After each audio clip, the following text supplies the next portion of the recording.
Hola, ¿qué tal? Nuevamente aquí en estos conversatorios. En esta ocasión tengo el gusto de estar con Natalia Riestra, una extraordinaria psicóloga, pero bueno, ella hablará en un momento y verán de qué se trata cuando digo esto. Este es otro conversatorio muy distinto a los que hemos venido realizando. Bien, muchas gracias, Nati. Hola. Este, en cada sesión yo tengo cosas que decir de ti, pero normalmente le pido a mi invitado que se presente, que diga lo que quiera de sí mismo o de sí misma. En este caso, pues, ¿quién es Nati? ¿Por qué psicología? Eh, y un poco, en fin, lo que quieras decir de tu persona, de tu vida personal, de tu parte laboral, lo que quieras decir que diga quién es Natalia Riestra. ¿Ok? Sí, Adelante. pues gracias por tenerme aquí, es un gusto, me siento muy honrada. Yo estudié psicología en la Universidad Iberoamericana, actualmente me estoy formando como psicoterapeuta en la Universidad de las Américas y en la pandemia eh, quería hacer algo, siempre me habían gustado los temas de sexualidad. Dije, ay, pues ¿por qué no hago videos de YouTube? Pero toda la cuestión de la edición no se me dio. Entonces lo pasé a un podcast y es así que nace una plataforma que yo tengo que se llama Sexo y Aparte, en donde hablo sobre sexualidad en general, sobre todo de educación sexual. ¿Por qué psicología? ¿Por qué terapia? ¿Por qué sexualidad? Eh, Se me hace muy lindo que las personas tengamos la capacidad de introspectar y de decir, ah, ¿por qué me pasa esto? ¿Por qué pienso las cosas que pienso? ¿Por qué actúe así en determinada forma? Y siempre me ha parecido muy interesante como entrarle a eso, a cuéntame quién eres, de dónde vienes y así Ajá, entender, ¿no? A la persona. ajá. Gracias, Nati. Oye, de sexo y aparte. Voy a, es la inquietud, una de las inquietudes que traigo. Aquí vemos una generación muy distante de la mía. ¿Tú qué edad tienes? 25. 25. Sí, en marzo cumples 26, ¿no? Ajá. Ok. Y aquí está un viejo. Este, un viejo, un buen viejo, pero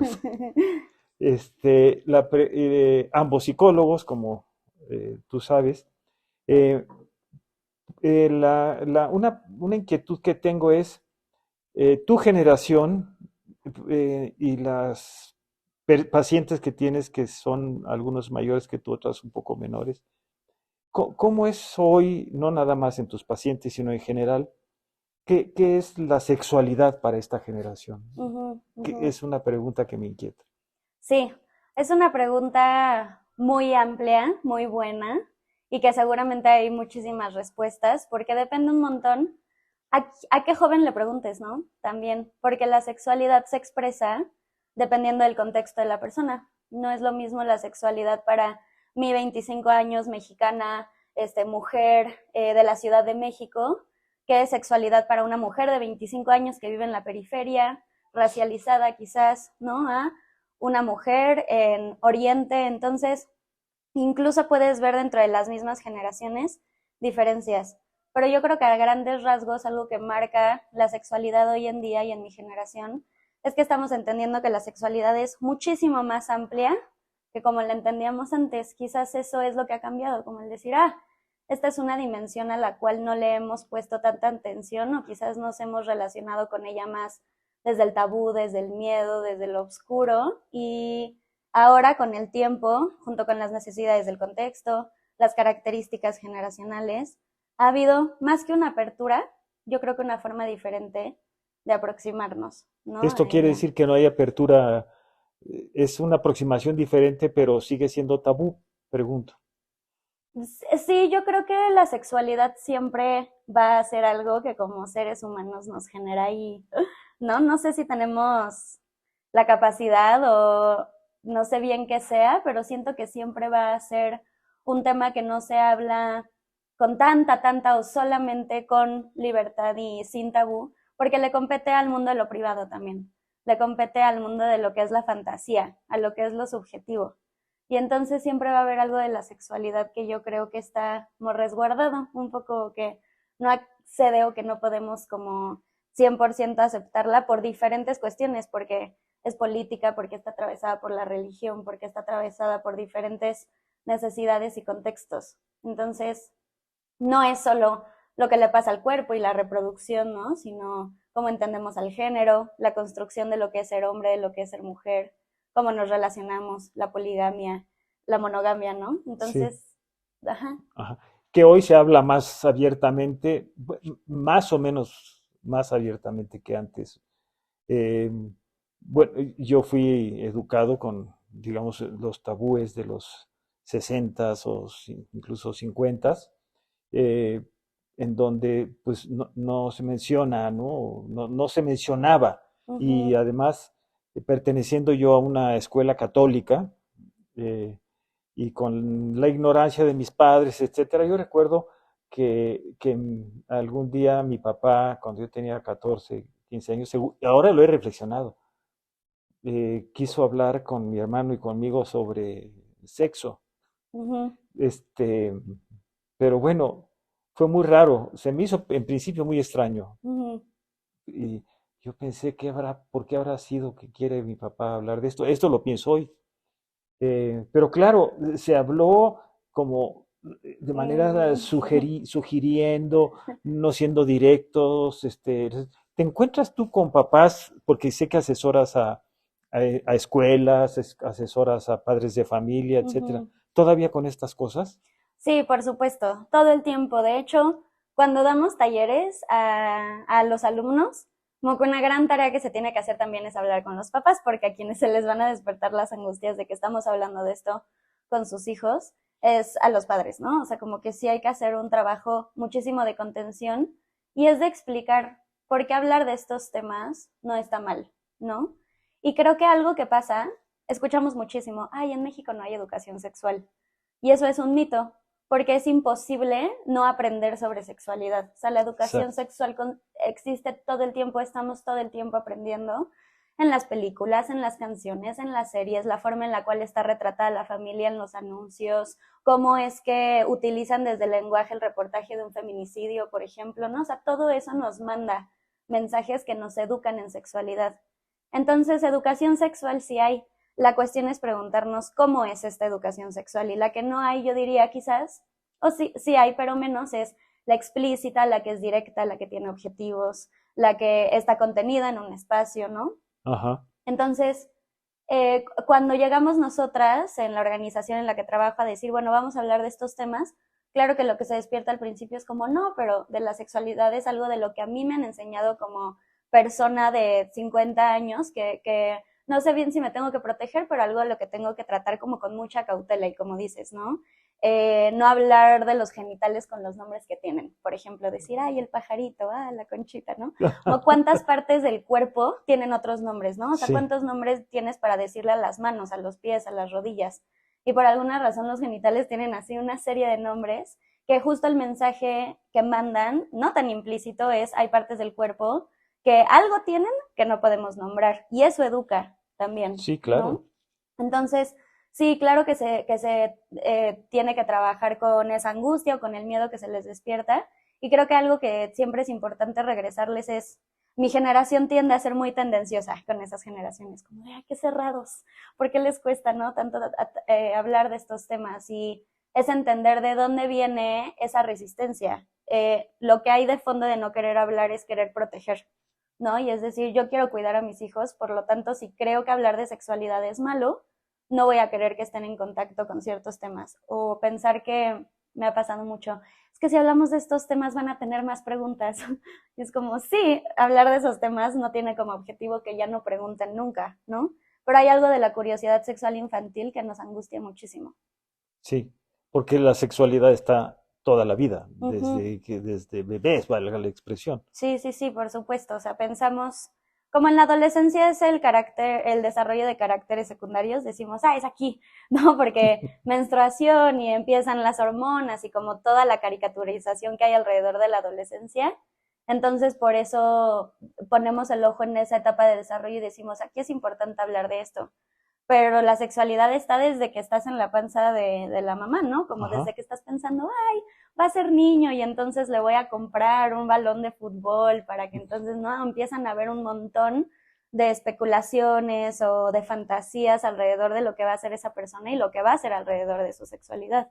Y también está presente en la vejez, que es algo que también pasa un montón, como hacemos a los viejos como asexuales, casi casi, ¿no? Sí. Como que Bueno, no. y lo increíble es que los hijos piensen de los padres que son asexuados, ¿no? Ujú. Angelicales, ¿no? O sea, Ujú, ujú. duermen en la misma cama pero no se tocan, ¿no? Sí, de Sí. hecho hay datos muy interesantes de cómo las mujeres una vez que atraviesan la menopausia es el momento en el que más disfrutan la vida sexual erótica, porque ya no tienen que estarse cuidando de quedar embarazadas, ¿no? Por Ajá. ejemplo, ahí estaría bien obviamente no quitar el ojo de, bueno, qué onda con las infecciones de transmisión sexual, pero si tú te pones a ver como cuál es el perfil sociodemográfico de una mujer mexicana de 60 años que ya atravesó la menopausia, posiblemente tenga una pareja constante, por así decirlo, regular con la cual tiene relaciones. Y si ya no hay posibilidad de quedar embarazada, entonces puedes disfrutar muchísimo más de tu erotismo, ¿no? Eso es algo que no pensaríamos, como que decimos, ah, son los 20, ¿no? El momento como de... Sí, Y no es sí, cierto. Uh-huh. exacto, sí. Sí, por eso hay tantos mitos alrededor de la sexualidad, ¿no?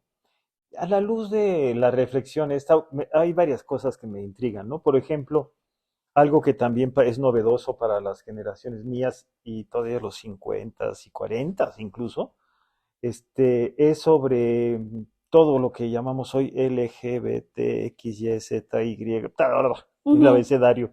¿Qué onda con eso? Sí, sí, sí.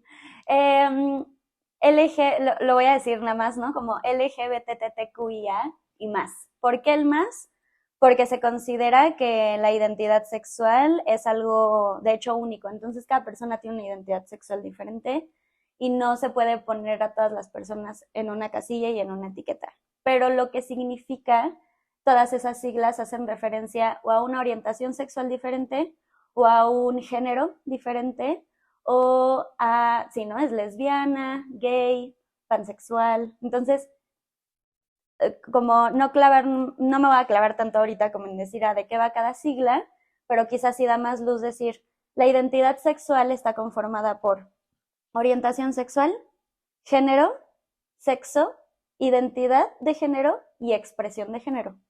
Entonces esos 5 componentes es lo que hacen a la identidad sexual de una persona. La heteronorma, que es como podríamos hablar de la ley del padre, o sea, como todo esto que la cultura sugiere que está bien y que es lo normal y que es lo que salió adecuado, hemos creído y se ha generado toda una narrativa heteronormativa, así se llama, en donde creemos que lo natural es ser heterosexual, ¿no? Me gusta una persona de diferente sexo, y cisgénero. Cisgénero es yo nazco con unos genitales, ¿no? O sea, de mujer y uso entre comillas, porque hay que ser mujer nada más tener vulva, eso lo cuestiona la sexualidad.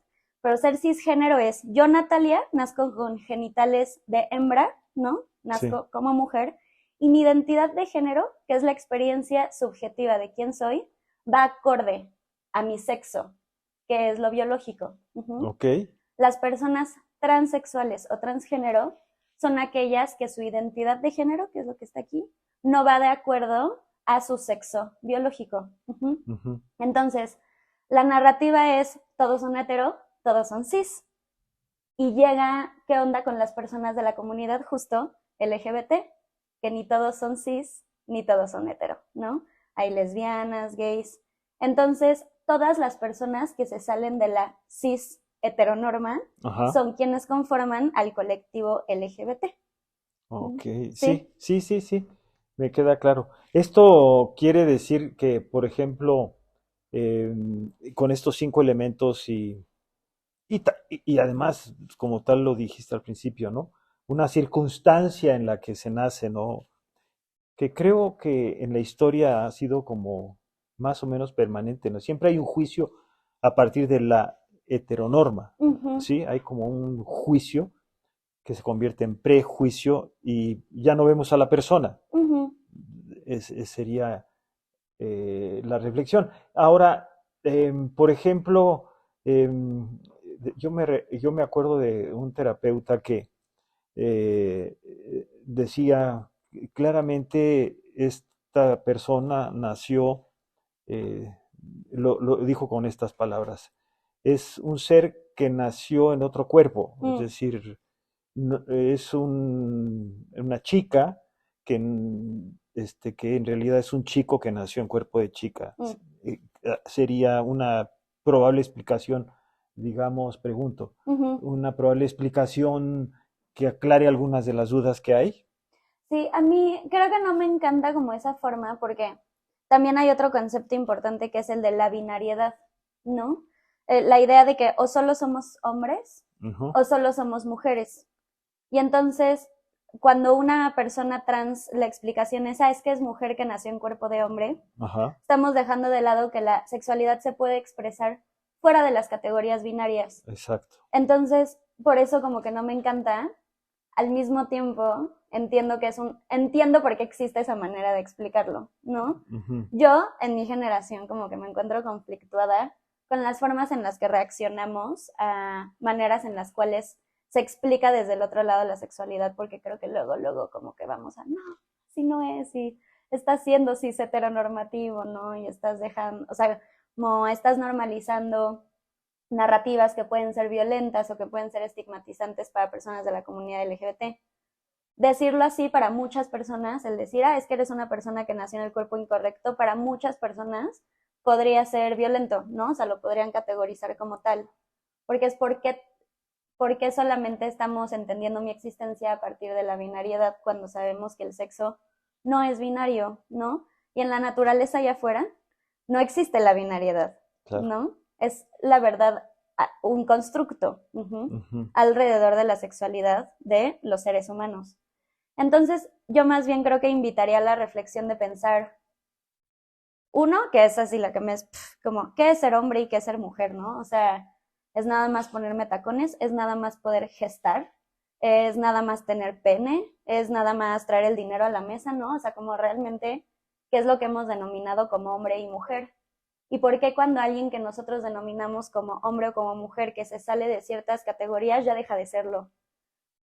Cuando muchas mujeres sin poder gestar siguen siendo mujeres, ¿me Sí, explico? claro. Entonces, creo que la forma en la cual yo me muevo a través de estas preguntas es más bien diciendo, creo que no lo sabemos y no hemos llegado como a una sola respuesta de cómo se vive la sexualidad, ¿no? Ajá. Es muy amplio y ha cambiado mucho a lo largo del tiempo.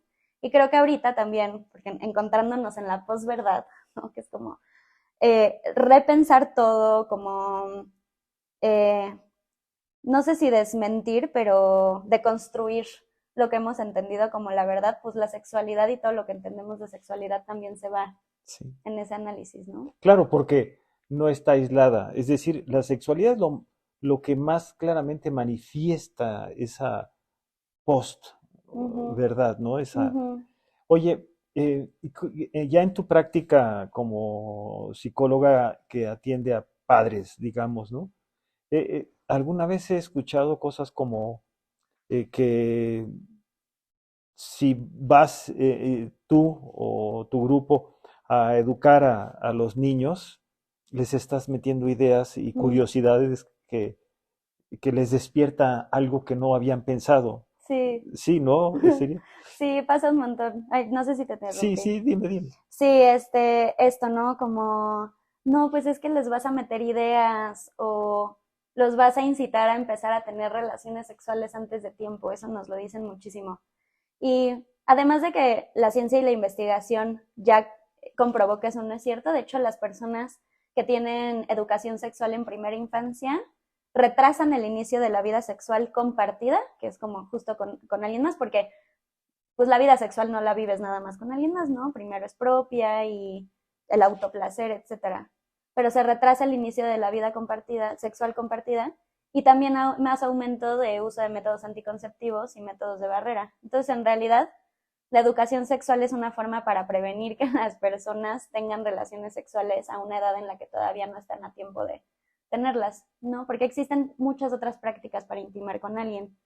Y si nadie me las enseña, si nadie me dice, los besos son igual de importantes, ¿no? Y el toqueteo también es igual de importante que tener una relación sexual penetrativa, quizás yo como adolescente me quedo antes en esas prácticas y me espero un poco más, ¿no? A Ajá. empezar a tener otras. Entonces, eso por una parte. Y la otra es, señora, su hijo, ya tiene estas preguntas, ¿no? Ya lo ve todo el tiempo, aunque nosotros no queramos, porque existe el Internet, porque tienen TikTok, porque ven la televisión, porque platican con sus compañeros.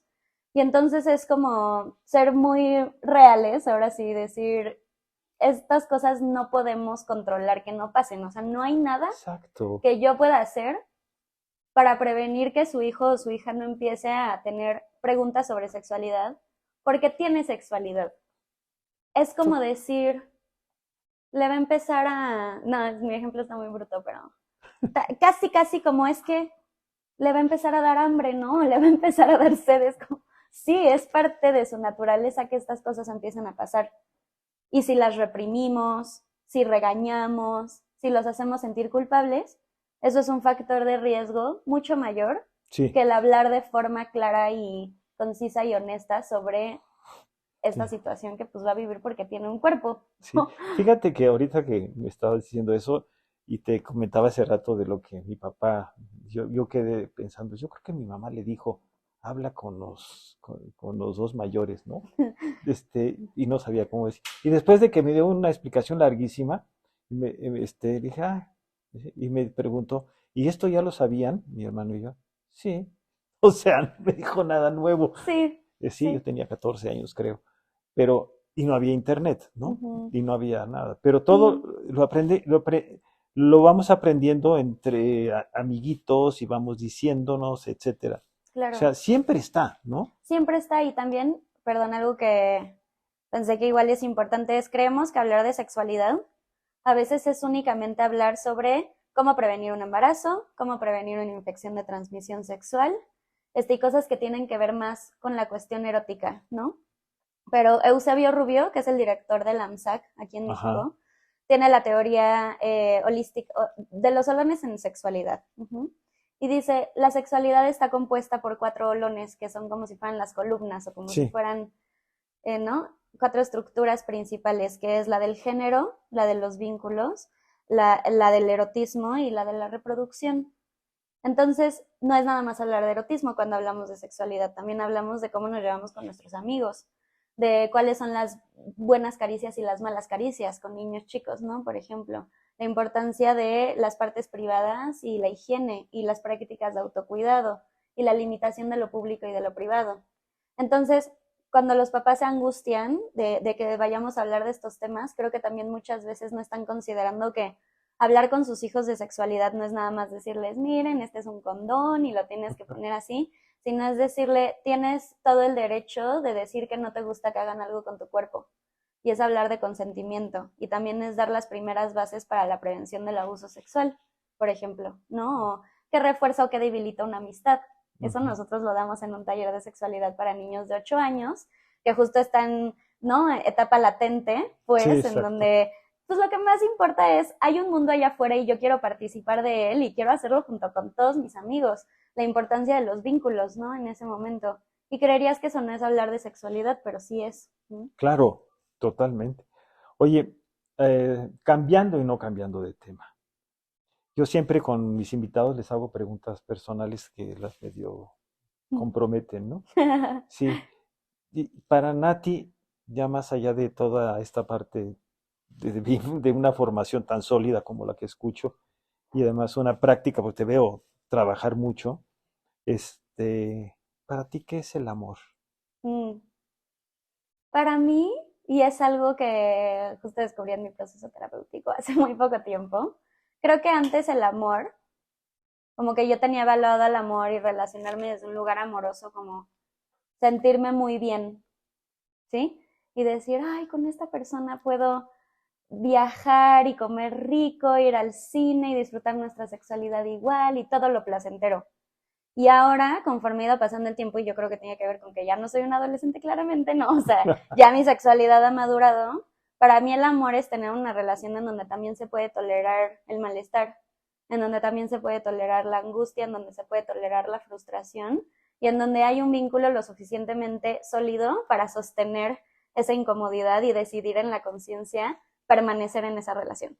¿Sí? Y decir, y aunque esto esté, también está todo lo demás. Y el amor para mí es eso, como el decir, te pudo haber puesto difícil o quizás tuvimos una discusión o hay cuestiones en las que simplemente no tenemos nada que ver y aún así elijo Vaya, estar aquí, ¿no? es entonces básicamente una elección en ese sentido. Sí, y una elección. Y yo sí creo que el amor, o sea, si pensamos en que las relaciones interpersonales son uno de los componentes más principales para la salud mental, Sí, para mí el amor es algo fundamental dentro de la estructura social. O sea, no ajá, hay bienestar comunitario sin el amor, ¿no? ajá.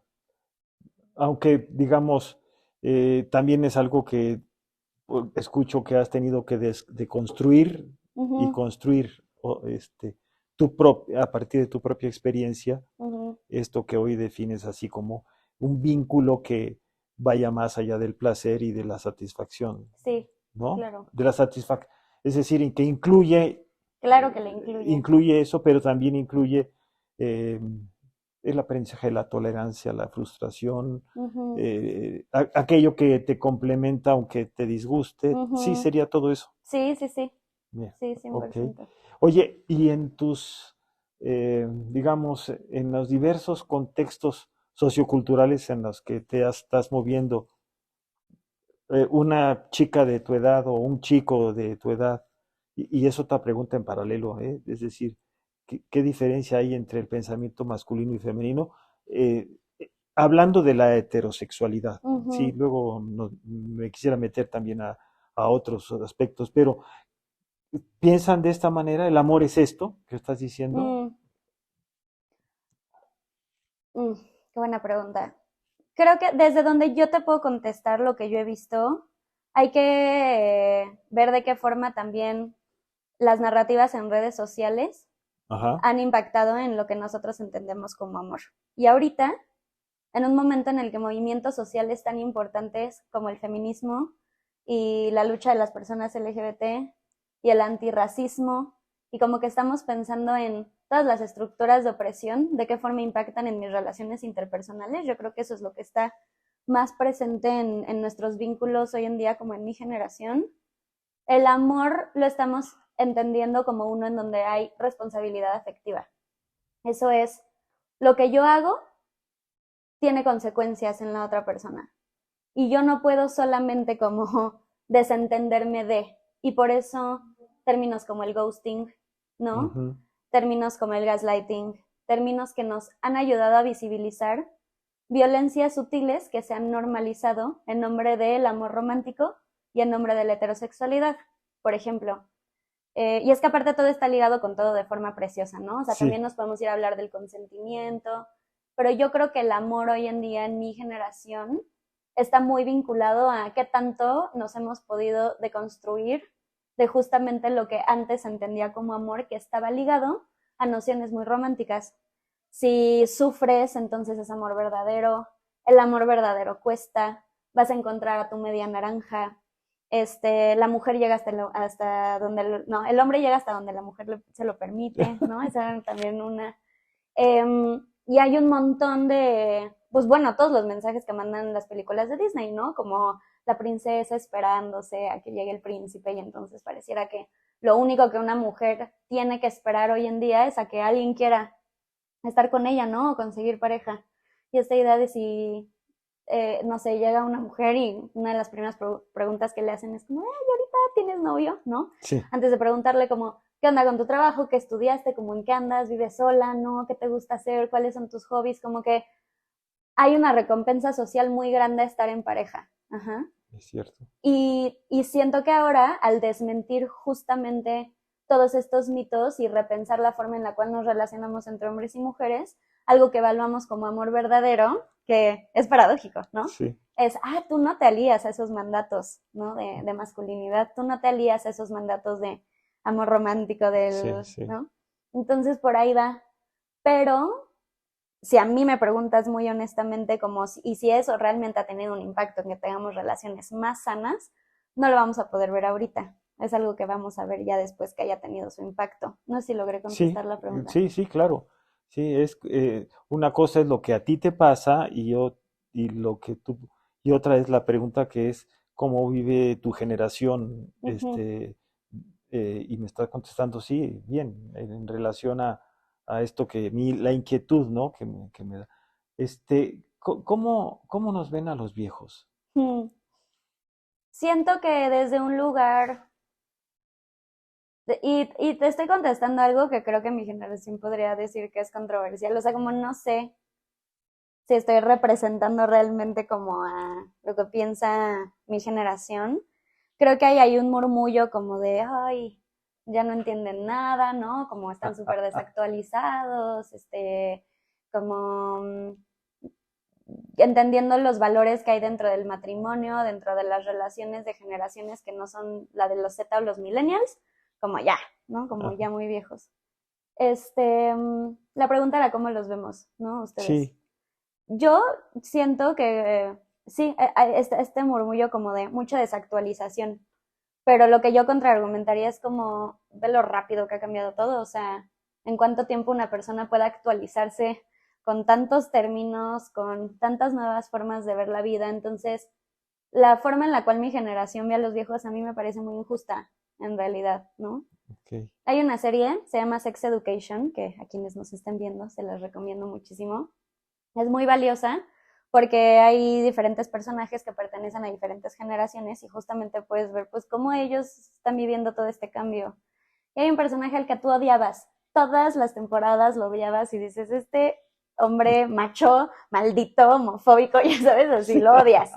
Y luego te enseñan su historia y te enseñan cómo lo educó su papá y te enseñan la rivalidad que había con su hermano y te enseñan cómo es que aprendió a ser un hombre que ocultó su propia homosexualidad, ¿sí? Y que la reprimió y que en una formación reactiva se vuelve homofóbico.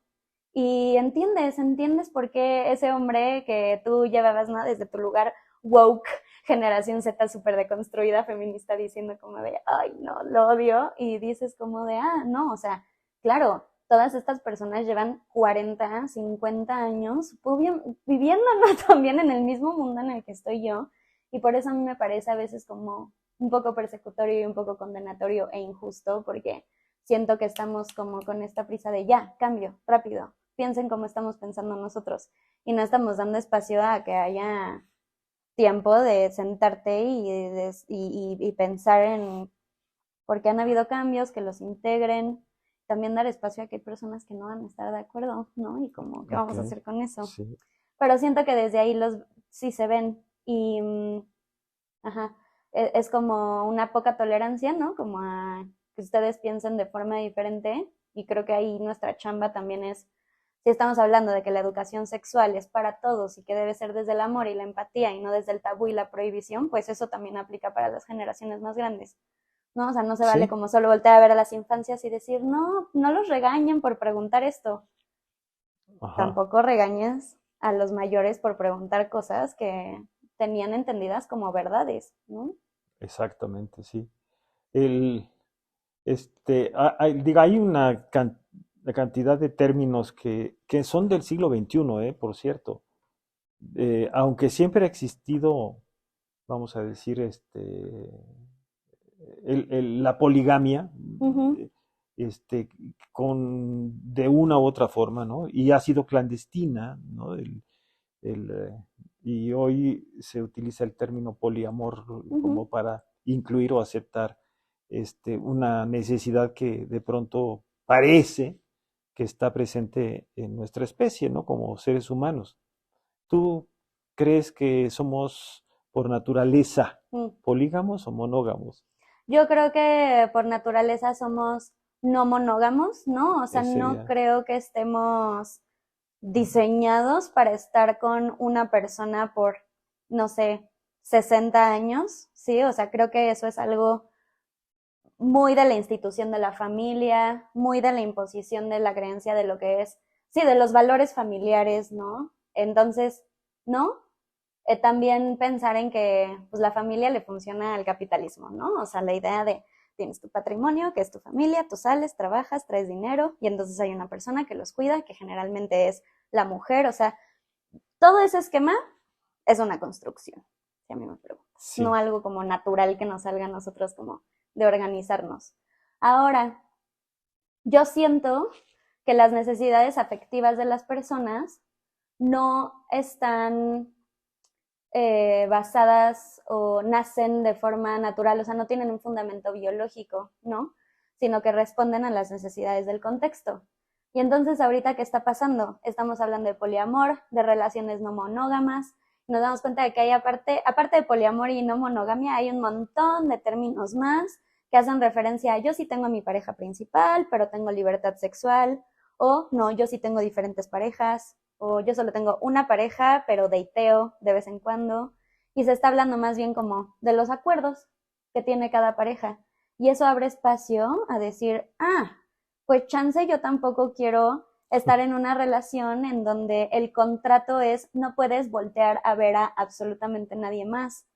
Y entonces, más que pensarnos como completamente monógamos o completamente poliamorosos, yo creo que sí tendemos mucho como a un equilibrio eh, heterogéneo en tanto a que van a haber personas que se van a sentir muy seguros con la monogamia y que de acuerdo a las necesidades del contexto, porque así lo han visto, porque todos sus amigos son monógamos también, ¿por qué no?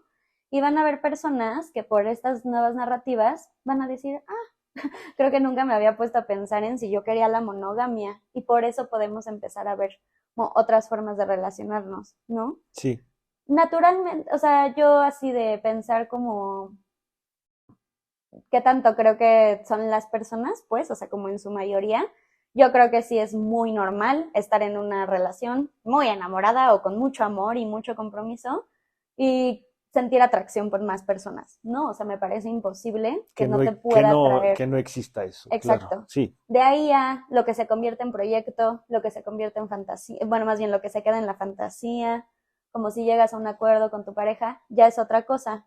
Pero naturalmente yo creo que sí tenemos la capacidad de tener un vínculo como primario, ¿no? ujú, Y tener interés en conocer y salir con otras personas, ¿no? claro, sí, Ujú. sí, es mucho más natural, digamos, ¿no? Está Sí. dentro de lo... y ya depende del acuerdo y también el contexto, la circunstancia, etcétera, todo aquello.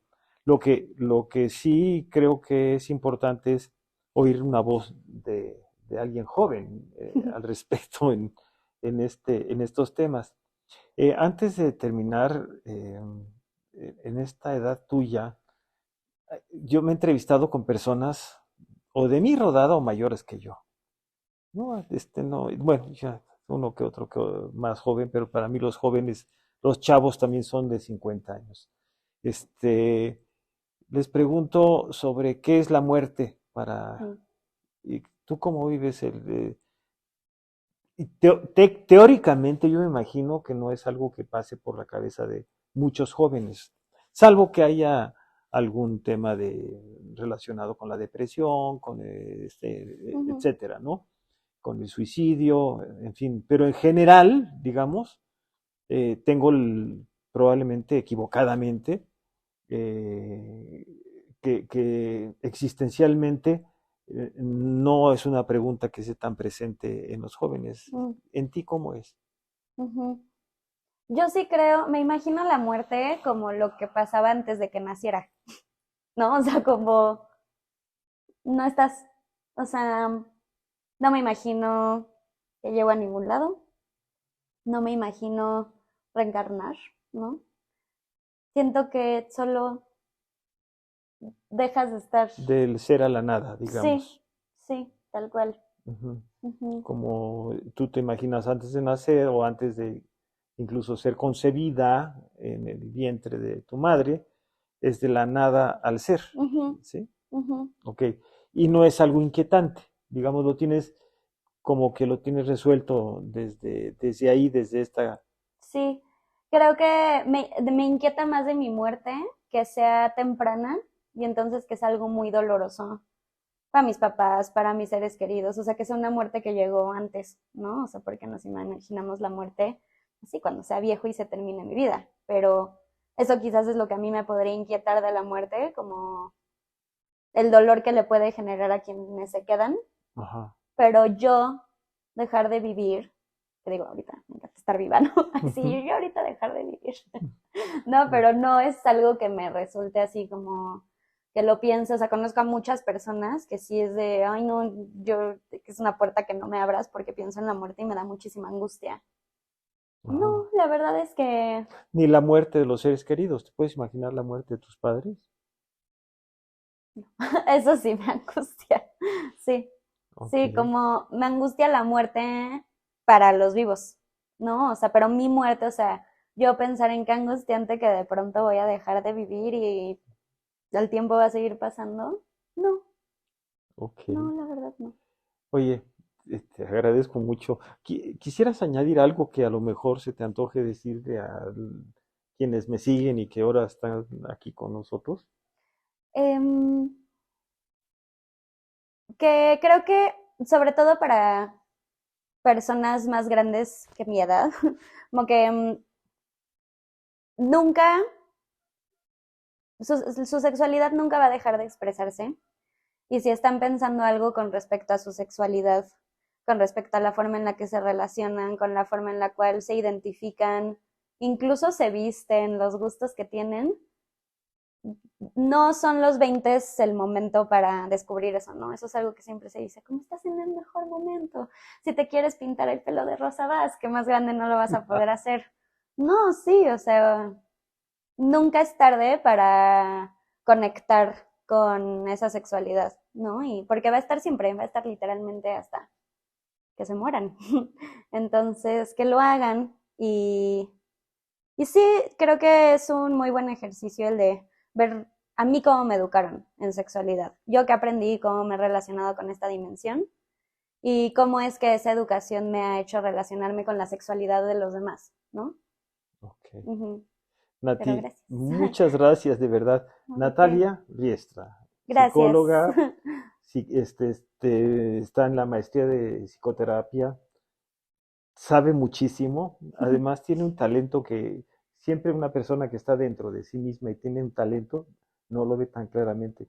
Es muy buena investigadora y en algún momento seguramente va a publicar cosas porque tiene mucho, mucho talento para ello y una persona que admiro, muchísimo te Muchas admiro, Nati, gracias. Igualmente.